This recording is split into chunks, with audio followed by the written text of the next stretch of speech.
సార్వత్రిక సమరంలో మరో కీలక దశకు రంగం సిద్ధమైంది. 5వ విడతలో భాగంగా 6 రాష్ట్రాలు 2 కేంద్రపాలిత ప్రాంతాల్లో 49 లోక్సభ సీట్లకు గాను సోమవారం పోలింగ్ జరగనుంది.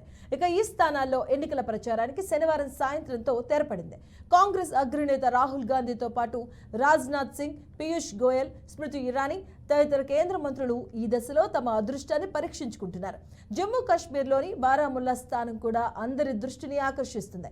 అక్కడ మాజీ సీఎం, నేషనల్ కాన్ఫరెన్స్ అగ్రనేత ఉమర్ అబ్దుల్లా సహా మొత్తం 22 మంది అభ్యర్థులు బరిలో ఉన్నారు.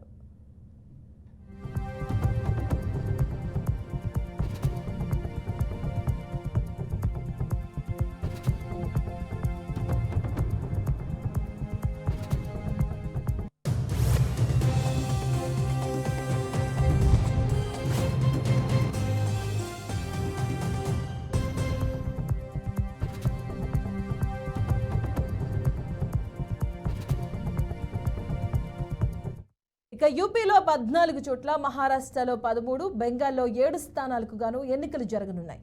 ఒడిశాలో 5, బీహార్లో 5, జార్ఖండ్లో 3 నియోజకవర్గాలకు రేపు పోలింగ్ జరగనుంది. అలాగే జమ్మూ కాశ్మీర్లో 1, లదాఖ్లో 1 స్థానానికి కూడా రేపే ఎన్నికలు జరగబోతున్నాయి.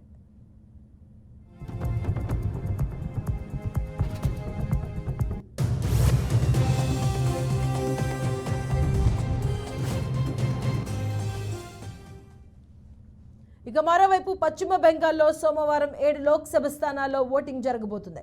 వాటిలోని 57% పోలింగ్ కేంద్రాలను సున్నితమైనవిగా పరిగణించారు. ఇక ఈ నేపథ్యంలో ఘర్షణను నివారించేందుకు ఈసీ కట్టుదిట్టమైన భద్రతా ఏర్పాట్లు చేసింది.